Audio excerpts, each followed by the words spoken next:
네, 9회차입니다. 5번부터 또 같이 이어서 올게요. 자, 틀린 것은 콜시장, 콜론, 콜머니 이거를 이제 구별을 하는 건데, 은행이 있잖아요. 자, 신한은행이 이렇게 있으면 신한은행에서 대출을 하잖아요. 그러면은 여기서 돈이 이렇게 이동을 하면 이 돈을 콜머니, 그러니까 이 사람을 대출자 그리고 차입자 이렇게 표현을 해요. 이번 보기 2번에 나오잖아요. 대출자, 차입자 입장.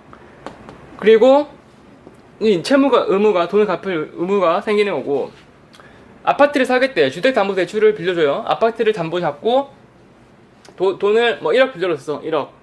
이 돈을 콜머니, 머니가 지금 일로 갔잖아요. 이걸 콜머니라고 하고, 이 권리를 콜론이라고 불러요. 콜론. 그러니까 이제 보시면은 대출자의 콜자금은 콜론, 대출자가 준 이 머니를, 대출자의 콜자금은 콜론, 차입자의 콜자금을 콜머니. 그러니까 이 돈을 대출자 입장이냐 차입자 입장이냐 부르는 용어가 다른 거예요. 용어가.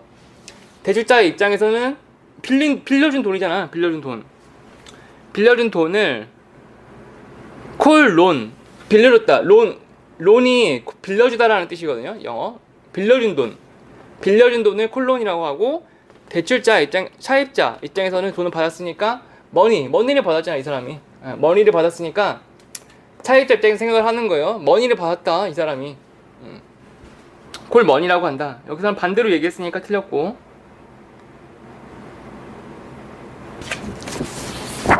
7번 코픽스에 대한 설명을 틀린 것은 2번 국내 8개 은행. 8개 은행이라고 하는 뜻이 뭘까요? 궁금하잖아요. 8개 은행. 뭐 잠깐 검색해 볼 수도 있는데, 여러분 흔히 알고 있는 4대 은행, 신한하나, KB, 우리은행, 이 4개 은행 빼고 IBK, 농협, SC제일은행, 한국시티은행까지가 8개 은행이에요. 여기서 제공한 관련 정보를 기초로 산출하는 게 맞고, 3번 지수산출품은 등이다. 그러니까 지수 산출 대상이 뭐예요? 이걸 기초로 해서 이제 산출을 하는데, 정기 예금, 정기 적금, 금융채, 여기서 가로 열고 이제 후순위채 및 전사채 포함해서 틀렸어요. 이게 빠져야 돼요. 후순위채하고 전사채가 뭔지 잘 모르겠지만, 전환사채가 뭔지는 얘기를 많이 들어봤어요. 후순위까지는 잘 몰라. 그럼 전환사채는 확실히 알지. 왜? CB라 그래서 전환사채라고 하는 거는 주식하는 사람들이 굉장히 싫어하는 거예요. 되게 자주 있고 전환사채 발행하는 일이 많은데, 이거 뜬다 그러면 이거 악재예요. 악재. 주가가 빠져요. 전환사채 찍으면. 전환사채가 뭔지 잘 몰라도 돼. 근데 아무튼 안 좋은 거야. 안 좋은 거. 근데 이 안 좋은 거를 포함 이러면 틀려요. 주식시장의 악재. 내가 주식을 하는데 주식이 떨어지면 어떻게 돼요? 내 돈이 깎이는 거잖아요. 자산이. 얼마나 안 좋아요. 제일 안 좋은 게 유상증자 그리고 전환사채 뭐 이런 거예요. 유상증자 한다, 전환사채 한다. 근데 안 좋은 건데 되게 자주 있어. 이런 일이 되게 자주 있는 일이 일어나요. 근데 이거를 포함시키면 같은 아이템을 들 수 없어요. 이거는 불량 제품이기 때문에 정기예금, 정기 적금, 금융채까지 괜찮은데 전환사채가 끼어들 수가 없어요. 그래서 땡. 7번, 3번은. 9번을 보면은 거리 세율 나오잖아요. 외우지 마세요. 이런 거. 괜히 힘들게 왜 이런 거까지 해요. 이거는 하지 마는 게 맞고. 10번 일시정지 사이드카. 5일 쇼크 한번 얘기했는데, 선물 가격이 5일 쇼크가 나면 사이드카가 발동을 하죠. 5일 쇼크가 뭐예요? 갑자기 중동 산유국에서 원래 서로 싸워야지 이게 경쟁을 하면은 서로 가격을 낮춰야 되는데, 갑자기 평화가 찾아왔어요. 중동에. 사우디하고 뭐 이란하고 기타 이라크랑 아랍에미리트 다 갑자기 야 우리 담합해, 오리쇼크가 났어. 사이드카가 발동하겠죠. 왜? 전세계 불안하면 그냥 떨어지는 거. 불안하면 주가라는 거는 평화가 찾아와야 계속 점진적으로 상승을 할 텐데, 점진적으로 갑자기 쇼크가 와. 그럼 확 떨어지겠죠. 그게 사이드카 발동을 하겠죠. 선물 가격이 5일 쇼크일 때는 발동을 한다. 5일. 채권 특성 11번. 소유권이 아니잖아요. 채권은 부채라고 했죠. 부채. 빚이고 부채. 주식은 소유권 맞죠. 12번 채권 가격. 나머지 1, 2, 4번이 스키다시예요. 스키다시 1, 2, 4번. 여러분이 봐야 될 건 뭐예요? 채권 가격은 길량이잖아요. 길량이. 제가 얘기했던 길량이.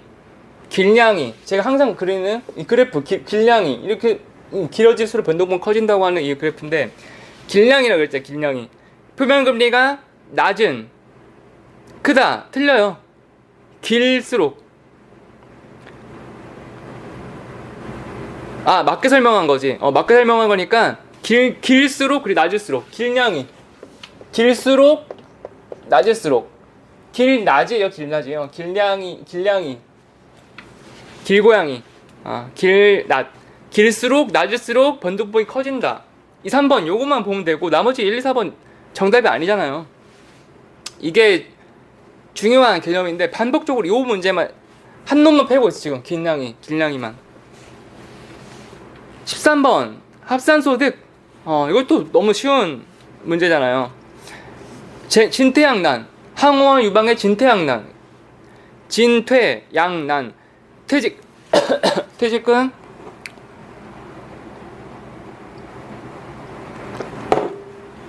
진퇴양난의 항우 유방 뭐예요?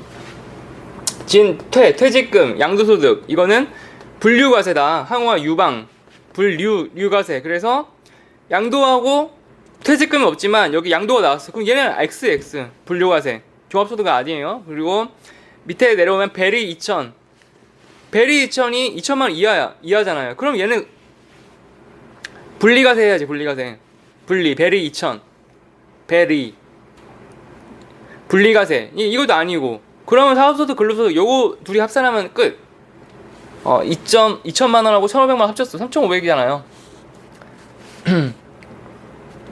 14번 금융소득 과세 방법을 맞게 설명한 것은 분리과세. 베리 2천은 금융소득 원칙 맞고 제외. 1번 바로 나왔네. 베리 2천은 금융조달과세가 아니다.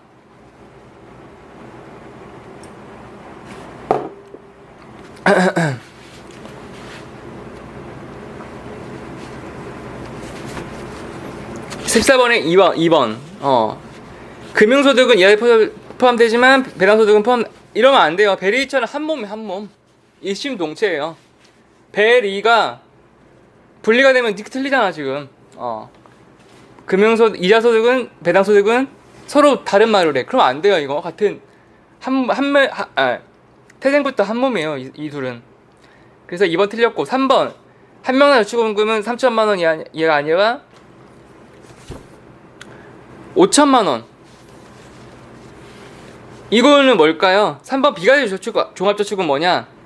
그거예요. 그거 비과세 조건.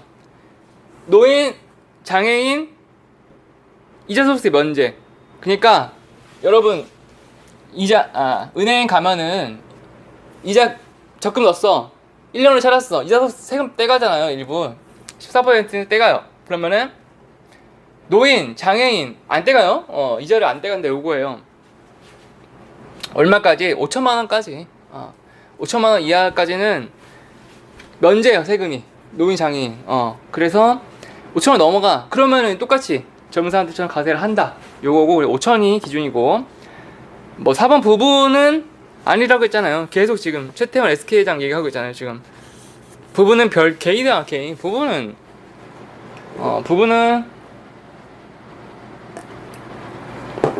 이혼한다고 했죠. 이혼하기 때문에 개인별로 해야 돼요. 나중에 이혼 재산분할 소송 얼마나 괴로워요. 최태원 SK회장이야. 노소영 나비관장이야. 일을 해야 되는데 막 이혼 소송하느라 뭐 안 되잖아. 그거 어떻게 해? 그러니까 최태원 SK 회장님 같은 이런 사건 아니까 야 부부는 따로 따로따로 재산이야. 이렇게 해서 나눠버린 거예요. 하도 분쟁이 많잖아요. 뭐. 너는 네가 번호는 네 거, 내가 번호는 내 거. 그게 행복한 삶은 아니지만 너무 서로 좀만 양보를 하면 좋은데 그게 좀 어려운 것 같아요. 서로 이해해주면 좋은데 사회가 참 쉽지가 않네요. 그런 게 이해를 해준다는 게. 15번 알맞은 용어는 자전 경신 앞에 평준화시켰다. 자연보험 뭘 평준화시켜요? 자연보험료를 그대로 놔두면 나이가 들수록 당연히 병원비가 많이 나니까 계속 나이가 들수록 계속 올려받는 게 맞잖아요. 그거를 평평하게 그거를 이 삼각형으로 할 거를 이걸 네모로 만들어 여기 떼갖고 이거 갖다 붙이면 네모로 만들 수 있잖아요. 그래서 평준화시킨 게 자연보험료.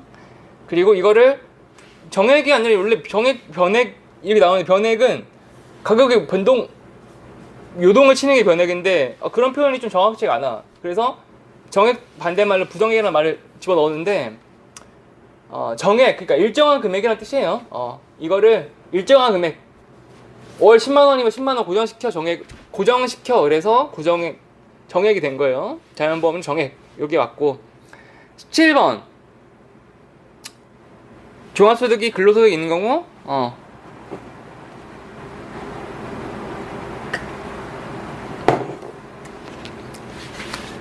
세금은 여러분 이제 세금 너무 많이 얘기해서 다 이제 마스터 됐을 것 같아. 이쯤 되면은 세금 처음엔 어렵지만 이젠 익숙해졌을 거라 믿을게요. 뭐냐, 사람이 세금을 낼 때 우리나라의 세금을 부가세? 누진세. 뉴진스가 아니고 누진세인데 뭐냐면 많이 벌면 많이 벌수록 세금을 많이 때려요. 대원칙이에요, 대원칙. 네가 소득이 너무 없고 가난해. 그럼 세금을 다 면제. 노인, 장애인, 뭐 사회적 약자 그러면은 보통 세금 안 물리고 너 돈 엄청 많이 버네. 그럼 많이 벌수록 세금을 더 때린다. 요게 대원칙. 요 대원칙에 다 출발을 하는 거예요. 여기서 종합소득이 뭐냐? 그러니까 소득이라는 개념이 여러 개 있을 수 있잖아요. 제일 먼저 대표적인 근로소득이잖아요. 취업해서 직장 다녀. 근로소득 잡히잖아요. 또 뭐 있어? 이자, 배당? 이건 뭐야? 은행 가서 이자 넣었어. 주식 가지고 있어. 배당 받잖아요. 이 소득이 있고. 연금 받네? 연금 소득이 있고. 퇴직금 받았네? 퇴직? 또 친구, 양도소득세. 또 집 팔았네? 자동차 팔았네? 양도소득 받았어. 모든 소득에 대해서 세금을 매기는데 근로소득을 이거를 내가 직장만 다니고 너 주식 안 해. 그리고 은행도 별로 원래 소액으로 하고 연금 안 받아. 나 젊어서 연금소득도 없어. 퇴직 양도도 없어. 그럼 어떻게 돼? 근로만 있잖아. 나 온리 근로 하나야. 그러면은 1월달에 연말정산을 하죠. 연말정산 시즌이라고 하잖아. 연말정산. 회사에서 연말정산 제출을 해서 이 근로자에 대해서 얼마 세금을 납부해야 되는지, 아니면은 당신이 1년간 납입한 세금이 더 많아. 그럼 환급도 해주고. 요게 근로소득이잖아요. 그래서 근로소득만 있는 경우 이제 이 4,500 근로소득만 있는 경우에는 4,500이 아니라 이제 5,500 5,500만원 연봉을 5,500만원 이상 받느냐 이하 받느냐 이렇게 해서 두 분류로 나누는 거예요. 그래서 5,500만원 넘게 건다 그러면 너 종합소득세 내. 1월달에 세금 신고 안 해요. 5월달이에요. 5월달은 종합소득 신고의 날이라 그래서 세무사가 엄청 바빠요. 5월만 되면 전국적으로 다 종합소득을 일괄적으로 하는데, 그때 5,500만원 이상 버는 사람은 종합소득세라고 해서 세금이 더 무거워요. 반면에 5,500만원 이하야, 별로 못 버네. 그러면 평균 이하다 로 보고 그냥 1월에 연말정산을 하는 거예요. 그리고 또 근로소득도 있는데 이 사람이 은행이랑 배당이 많아. 그래서 이 소득이 발생을 했어. 또 사업소득이 있어. 사업소득 또 중요한 게 사업이라는 치킨집 해. 사업소득이 발생하잖아요. 사업소득도 있고 투잡으로 취업해갖고 편의점 아르바이트라도 했어. 그러면은 종합소득세 잡히는 거예요. 이자도 배당도 받아. 이게 2개 이상 발생을 해. 그러면 바로 종합소득 때리는 거예요. 종합소득. 종합소득 때리면 세금이 또 무거워질 수가 있어요. 그래서 종합소득을 때리는데, 이거는 종합소득이 또 판단하는 기준이 있으잖아. 그게 종합소득이 4,500이에요. 4,500만 원 종합소득이 잡혔어. 그러면은 종합소득 신고를 하고 4,500만 원 이하야. 그러면 연말정산으로 끝날 수도 있는 거예요. 연말정산으로 끝날 수 있어요. 아니다. 연말정산 끝낸 게 아니라 종합소득이 4,500만 원 이하이든 소득이 얼마가 발생을 했든 4,500만 원 기준으로 OX를 나누는 게 아니라 종합소득 신고를 무조건 해야 돼. 무조건. 이게 2개 이상 잡히면 무조건 종합소득 신고를 하고, 세율 구간이 다른 거예요. 자, 4,500만 원을 기준으로 해서 종합소득이 4,500만 원 이상이야. 그러면은 지금 세액이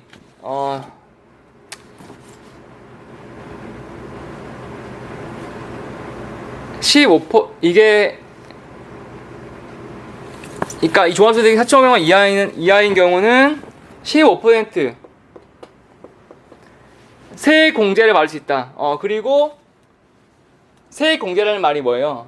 세액 공제를 세금을 깎아준다는 거예요. 15%만큼 세금을 깎아줘요. 내가 낸 종합소득에서. 반면에 4,500만 원이 이상이 됐어. 그러면은 12%로 줄어요. 세금 깎아주는 혜택이. 왜냐? 더 많이 벌었으니까. 그 기준이 4,500이에요. 17번을 다시 보면은 종합소득 금액이 4,500만 원 이하인 자 또는 근로소득이 5,500만 원 이하인 자는 15%의 세액 공제를 받는다. 이거예요, 이거. 세율이 다른 거예요, 요거는.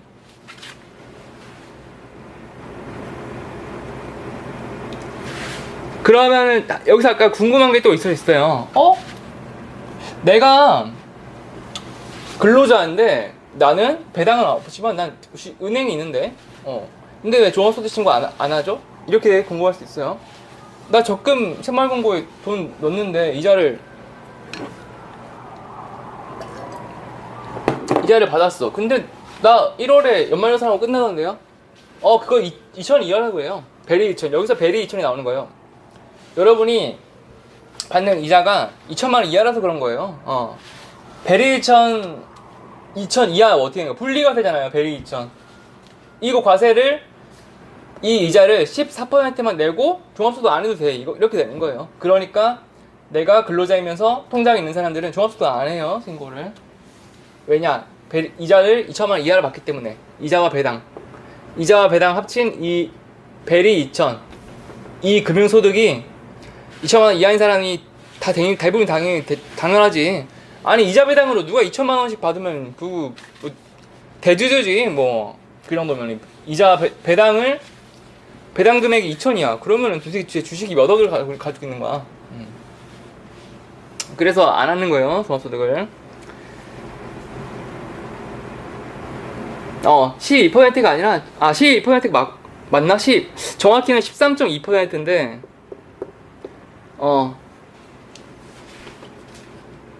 12%나 13%였나? 이거 한번 찾아보세요.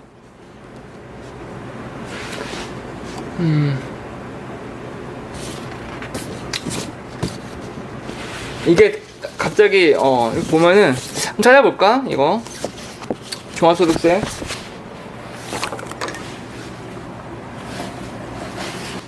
네, 책에 100쪽에 나와 있어요. 찾았는데 연금계좌의 세액공제고, 여기서 정답에 나오는 15% 이거는 5,500만 원 이하, 그리고 5,500만 원 초과하는 자는 100쪽에서 이 3번 보시면은 15%가 맞아요. 15%가 아니라 12%죠. 종합소득이 있는 걸 12%. 그러니까 세금 혜택이 더 적은 거예요.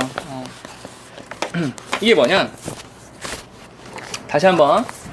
세금을 많이 때리는 건 좋아. 세금을 때리는 건 좋은데 내가 절세를 하고 싶어. 그럼 어떻게 할 수 있느냐? 연금계좌를 가입하는 거예요. 그때 나오는 게 여기 문제 나오는 연금계좌예요.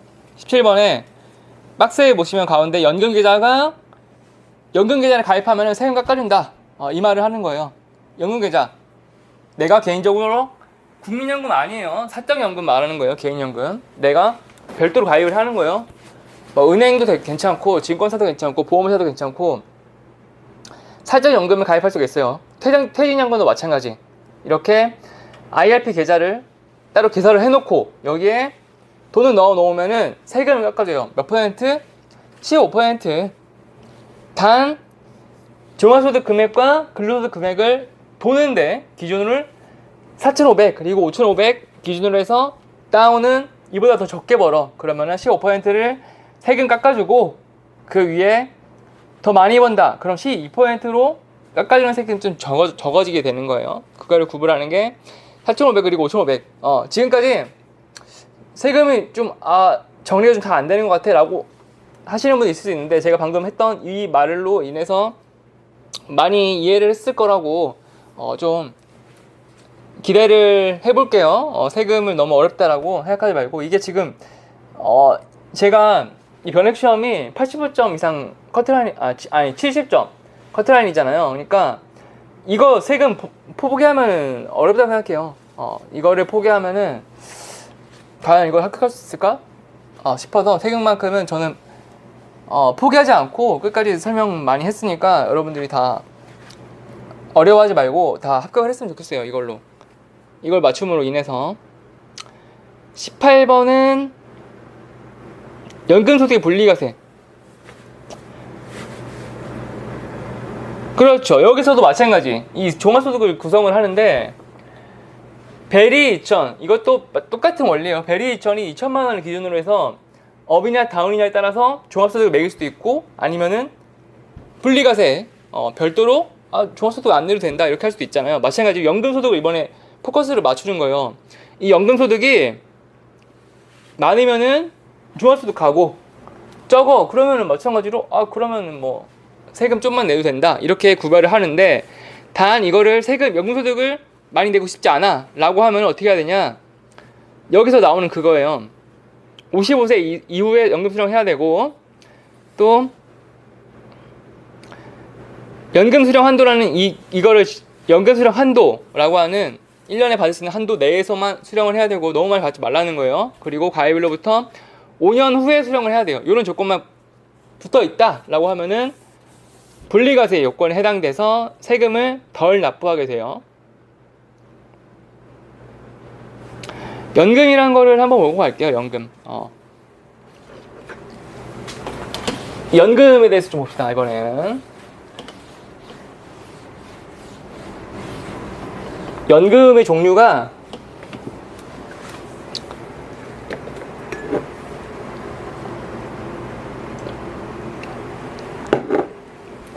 가장 크게는 공적연금 그리고 사적연금 이렇게 구별이 돼요.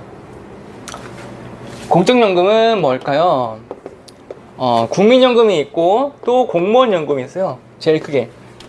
또 군인연금, 뭐 사학연금 이런 거는 이제 특정 직업군들, 공무원연금 이런 해당되는 사람들이 있는 거고 국민연금 제일 크잖아요. 공직연금이 있고 이거는 어떻게 하느냐 이 연금에 대해서 세금을 매기게 돼요. 연금 왜냐 소득이 있는 곳에 세금이 있다. 연금소득으로 내가 통장에 찍히거든요. 국민연금에서 와요. 국민연금에서 연금이 지급되었다 하고 그러니까 거기서 세금을 떼어가요. 단 공적연금 요거는 무조건 종합과세가 돼요. 무조건 종합과세. 전부 종합과세에 해당이 되고 이번에는 사적연금이에요. 사적연금은 연금저축이라는 게 있고 성격이 달라요. 연금보험이라는 게 있어요. 그리고 퇴직연금이라는 게 있어요. 성격이 셋이 다 달라요. 이거는 세금 혜택 보는 납입할 때 세금 혜택 보는 거고 이거는 세금 혜택이 없는 거고 퇴직연금도 퇴직했을 때 받는 퇴직 혜택들에 대비해서 미리 들어놓는 거고 이거는 종합소득을 넣느냐 아니면은 분리과세를 하느냐 그 기준이 1200이에요. 지금 1번 18번에 보시면은 1000만 원이니까 맞아요. 그러니까 이거를 이 연금, 사적연금을 1200만 원으로 기준으로 해서 라인을 그어놨어요. 1200만 원을 해서 라인을 그어놓고 업이냐 다운이냐. 1200만 원이 넘어가. 연금 엄청나게 많이 받네. 종합과세 오세요. 여기 공무원들처럼 종합과세 오세요 해갖고 일로 던져요. 단 1200만 원이 안 돼. 밑으로 다운이야. 그러면 이때는 그러면은 분리과세 하세요. 이렇게 되는 거예요.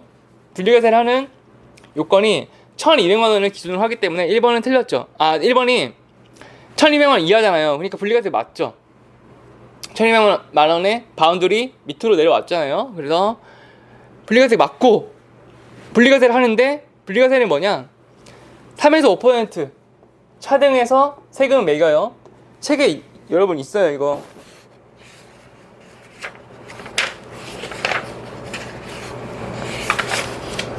책의 100쪽 이쪽에 이제 세금 나오는 파트 있잖아요. 여기서 보시면은 찾아보시고 100쪽 언저리 다 세금 파트가 있잖아요. 지금 모여 있잖아요. 이게 70세, 80세 한번 찾아보자.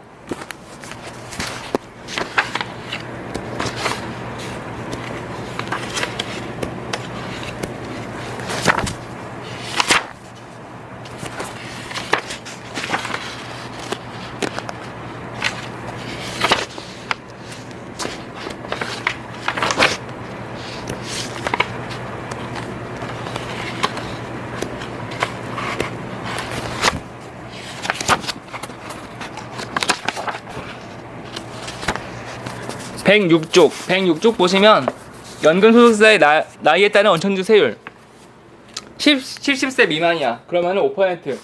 70세에서 80세 사이 4%, 80세 이상 나이가 많아. 그러니까 세금을 거의 안 매긴다. 그래서 5, 4, 3 이렇게 나오는 거예요.